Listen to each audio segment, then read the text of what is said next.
Hello students, welcome to my YouTube channel. तो आज का जो टॉपिक है वो हमारे लिए बहुत बहुत इम्पोर्टेंट होने वाला है, क्योंकि थोड़ा सा ये टॉपिक कॉम्प्लिकेटेड भी है। लेकिन ये वीडियो आपने पूरी देख ली तो आपको ये टॉपिक बहुत इजी लगेगा। उसे आप फाइनल एग्जाम में आउट ऑफ मार्क भी ला सकते हैं। ये टॉपिक थोड़ा सिंपल भी है हो जाता है और कॉम्प्लिकेटेड भी हो जाता है। मैं ट्राई करूंगी कि आपको ये समझाऊं जैसे आप सामने किसी समझाते हुए को देख रहे हो, या फिर ये वीडियो है ना बिल्कुल स्किप मत करना। और अगर कुछ डाउट है इस वीडियो में या फिर लास्ट किसी वीडियो में तो कमेंट में बताना, या फिर मुझे इंस्टाग्राम पे डीएम करना, मैं पक्का आपको रिप्लाई करूंगी। तो चलिए वीडियो को स्टार्ट करते हैं। अगर आप मेरे चैनल पे नए हैं तो चैनल को सब्सक्राइब करें, लाइक करें और अपने फ्रेंड्स को शेयर करना बिल्कुल नहीं भूलना। तो सबसे पहले हम समझेंगे कि सेलुलर लेवल ऑफ ऑर्गेनाइजेशन में सेल क्या होता है, सेल का मतलब क्या होता है। अगर आपने देखा हो, अगर कांच का टुकड़ा किया या फिर किसी का टुकड़ा, तो टुकड़े का टुकड़ा बहुत छोटा होता है। सेल का मतलब बहुत, हम उसे ना आंखों से देख ही नहीं सकते, इतना छोटा होता है। जैसे मैंने लास्ट वीडियो में बताया था कि एनाटॉमिकल टर्मिनोलॉजी में मैंने आपको बताया था कि सेल है, सेल से टिश्यू बनता है, टिश्यू से ऑर्गन बनता है, ऑर्गन से ह्यूमन बॉडी बनती है। तो सेल सेल सेल से ग्रोथ होता है, ग्रोथ होने से टिश्यू बनता है ना। तो वो सेल लेना बहुत इंपॉर्टेंट है। सेल क्या है? It is a structure, basic and functional unit of our body. जो मैंने अभी बताया, सेल से टिश्यू बनता है, टिश्यू से ऑर्गन बनता है, ऑर्गन से हमारी बॉडी सिस्टम बनती है। तो उसको स्ट्रक्चर, उस फंक्शन को क्या बोलते हैं? हम सेल बोलते हैं। A human body consist of about 10 और 100 trillion cells with a size and mass about the 10 micrometer and 1 nanogram respectively. Cells are two types. तो ये क्या होता है? सेल तो दो टाइप के होते हैं, एक हमारा हो गया प्रोकैरियोटिक और दूसरा हो गया हमारा यूकैरियोटिक। तो हम समझेंगे प्रोकैरियोटिक क्या होता है। तो प्रोकैरियोटिक सेल मतलब दिस आर दो cell which are not fully developed, they have a less developed nucleus and some organelles।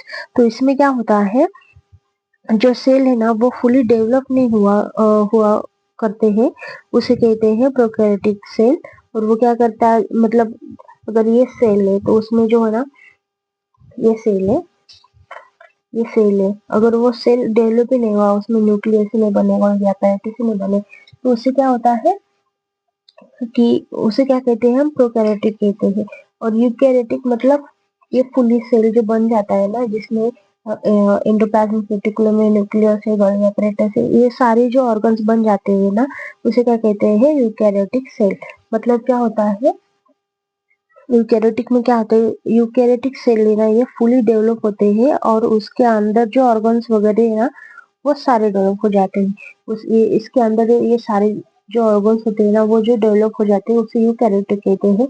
या फिर अगर जो कोई बना नहीं, अगर मतलब न्यूक्लियस से अगर ये एब्सेंट हुआ तो उसे क्या कहते हैं? प्रोकैरियोटिक सेल कहते हैं। तो पहले हम देखते हैं सेल। ये सेल की डायग्राम में, अगर आपको पूछा एग्जाम में सेल क्या है, उसका फंक्शन क्या है, उसका स्ट्रक्चर क्या है, तो आपको ये जो डायग्राम है ये बहुत इंपॉर्टेंट है, इजी है, इतना कुछ हार्ड नहीं है। लेकिन ये ना, ये आपको एकदम जैसे मैंने बताया, मैंने बहुत सिंपल सिंपल ड्रॉ किया है, तो ऐसे ही आप ड्रॉ करके आना। अगर आपको 5 मार्क्स से आते हैं या फिर 10 मार्क्स से, तो इसमें ये जो ऑर्गन्स दिए हुए ना, इसको भी आपको एक्सप्लेन करना है। अगर ऐसा भी होता है कभी कभी कि प्लाज्मा मेम्ब्रेन पूछते हैं 5 मार्क्स को, राइबोसोम्स पूछते हैं, तो उससे अपने उसे भी डिफाइन करना है, उसकी भी डायग्राम निकालनी है, उसके बारे में भी लिखना है।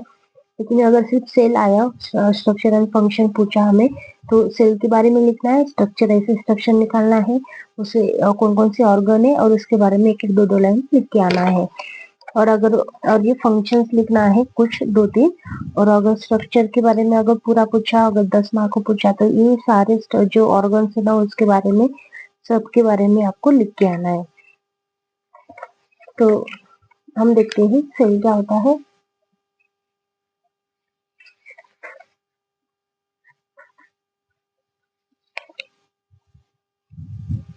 Cell, a cell is the basic living structure and functional unit of body enclose with in a membrane.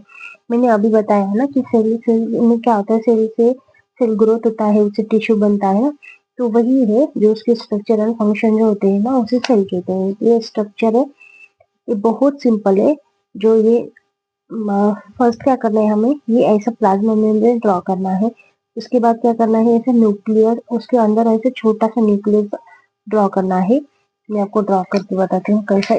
बहुत ही इजी है, बहुत बहुत मतलब बहुत इजी है। क्या करना है, फर्स्ट आपको ये ऐसा प्लाज्मा मेम्ब्रेन ऐसा ना ये ड्रॉ करना है फर्स्ट। उसके बाद ऐसा ये छोटा सा ड्रॉ करना है और उसका अंदर छोटा सा ड्रॉ करना है, मतलब न्यूक्लियस के अंदर न्यूक्लियस ड्रॉ करना है।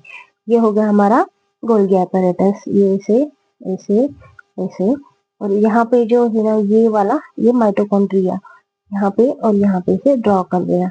आप सिंपल ड्रॉ कर सकते हैं, मैंने तो बहुत ही सिंपल ड्रॉ किया है, लेकिन आपको बताने के लिए और एक बार करती हूँ। ये ऐसे और ये ऐसे। तो यहाँ पे क्या होता है, कुछ प्लेन होता है और कुछ को हार्ड होता है वो थोड़ा सा। ये क्या होता है, ईआर मतलब एंडोप्लाज्म रेटिकुलम। और यहाँ पे क्या करते, ये हार्ड भी हो गया, यहाँ पे स्मूथ भी हो गया, ऐसे ऐसे और ये ऐसे। और इतना इजी होता है ना, इतना इजी। लाइपोसोम्स में क्या करना है, सिर्फ 3 गोल गोल ड्रॉ करना है। ये क्या हो गया, और उसके अंदर कुछ ऐसे थोड़ा थोड़ा ड्रॉ करना है। ये हो गया लाइसोसोम्स। ये क्या हो गया, लाइसोसोम्स। बहुत ही इजी है, इतना भी हार्ड नहीं है। अगर आप एक बार ही अगर देखे गए ना, तो ये आपको बहुत ही इजी लगेगा, बहुत ही इजी लगेगा। तो ये स्ट्रक्चर है, तो स्ट्रक्चर के अंदर क्या क्या है ये हमें आगे भी पढ़ना है। एंडोप्लाज्मिक रेटिकुलम क्या होता है, मतलब ईआर क्या होता है, न्यूक्लियस क्या होता है, गोल्गी apparatus क्या होता है, उसमें क्या होता है वो सब तो देखते हैं। चलो, इसमें क्या है, this are about 200 different type of cells in our body. तो हमारी बॉडी में क्या होता है, 200 से ज्यादा डिफरेंट टाइप के सेल होते हैं।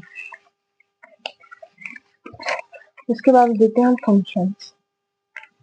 तो फंक्शंस क्या है, functions of cell, movement of substance across the cell membrane. तो यहाँ पे क्या होता है, सेल का काम क्या होता है, मूवमेंट करना। सेल का काम क्या करता है, और क्या होता है उसका फंक्शंस क्या होता है, मूवमेंट ऑफ सब्सटेंस, मतलब क्या होता है, सेल का काम होता है मूवमेंट करना। Cell growth and metabolism by cell division. तो इसमें क्या होता है, सेल वगैरह जो होता है वो आपस में भी ग्रोथ करते हैं। नेक्स्ट क्या है, protein synthesis by transcription and translation. तो यहाँ पे क्या होता है, जो प्रोटीन सिंथेसिस का मतलब क्या होता है, जो हमारे बॉडी में जो एनर्जी मिलती है, हमें ताकत मिलती है, तो वो कहाँ से, वो सेल के अंदर से बनाई जाती है, इसलिए हमें एनर्जी मिलती है और हम एक्टिव फील करते हैं। नेक्स्ट क्या है, स्ट्रक्चर ऑफ सेल। तो स्ट्रक्चर ऑफ सेल में क्या हो गया, प्लाज्मा मेम्ब्रेन, साइटोप्लाज्म, न्यूक्लियस। तो ये प्लाज्मा मेम्ब्रेन क्या होता है, प्लाज्मा मेम्ब्रेन होता है ये जो ऊपर वाला वॉल होता है ना, ये इसे कहते हैं प्लाज्मा मेम्ब्रेन। उसके बाद उन्होंने क्या बोला है, साइटोप्लाज्म। साइटोप्लाज्म मतलब ये न्यूक्लियस और ये प्लाज्मा के अंदर जितना भी डिस्टेंस है ये वाला पूरा, तो उसे क्या कहते हैं, साइटोप्लाज्म कहते हैं। उसके बाद क्या है, न्यूक्लियस। न्यूक्लियस तो सबको पता ही है, ये वाला न्यूक्लियस। ये 3 इंपॉर्टेंट हो गए। उसके बाद हम साइटोप्लाज्म में, तो साइटोप्लाज्म में मतलब ये देखो, यहाँ से यहाँ तक ये अंदर जितने भी ऑर्गन्स होते हैं ना, तो वो कौन कौन से ऑर्गन्स होते हैं, वो साइटोप्लाज्म में आते हैं। उसमें 2 टाइप्स होते हैं, साइटोसोल और ऑर्गेनेल्स। तो ऑर्गेनेल्स मतलब उसमें कौन कौन से ऑर्गन्स होते हैं, उसमें होता है first lysosome, second mitochondria, third Golgi apparatus, fourth ER, fifth lysosomes, six centrosomes आणि नेक्स्ट है पेरोक्सिसोम्स। ये सारे हो गए ये साइटोप्लाज्म के ऑर्गेनल्स। और साइटोसोल क्या होता है, साइटोसोल्स मतलब ये आपको याद रखना है, लिक्विड, जो लिक्विड फ्लूइड होता है ना, लिक्विड फ्लूइड फ्लूइड, उसे क्या कहते हैं, हम साइटोसोल कहते हैं। ये आपको याद रखना है। तो हम देखते हैं एक एक।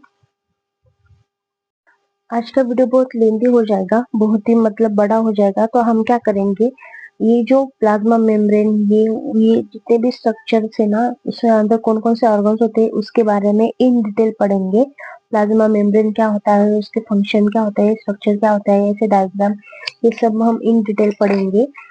ये देखो, ये फंक्शंस क्या होते हैं, साइटोप्लाज्म क्या होता है, उसके बाद एंडोप्लाज्मिक रेटिकुलम क्या होता है, ये सब के बारे में पढ़ेंगे। उसके स्ट्रक्चर के बारे में भी पढ़ेंगे और उसके फंक्शन के बारे में पढ़ेंगे। जितने भी ऑर्गेनल्स दिए हुए ना, ये सबको अपने क्या करना है, उसके बारे में फंक्शन लिखना है, स्ट्रक्चर लिखना है, उसके डायग्राम और ड्रॉ करना है। ये सब के बारे में मैं आपको पढ़ाऊंगी नेक्स्ट वीडियो में, क्योंकि ये वीडियो बहुत ही लेंदी होने वाला है। मैं ये 2-3 वीडियो में कवर करने का ट्राई करूंगी। तो अगर आपको वीडियो अच्छा लगा हो तो लाइक कर देना और शेयर कर देना अपने फ्रेंड्स को। ये मैंने बहुत ही इजी वे में बताऊंगी आपको क्या होता है, कैसे होता है, इतना कुछ हार्ड नहीं है, क्या है क्या नहीं है, ये सब कुछ बताऊंगी इन डिटेल तो नहीं, लेकिन आपको समझ में आए वैसे तो बता ही दूंगी। अगर आपको नोट्स लगेंगे, अगर ये मेरे नोट्स आपको चाहिए होंगे तो आप मुझे इंस्टा पे डीएम कर सकते हैं या फिर कमेंट में बता सकते हैं, मैं आपको प्रोवाइड कर दूंगी। चलिए, आज के लिए बस इतना ही। Thank you.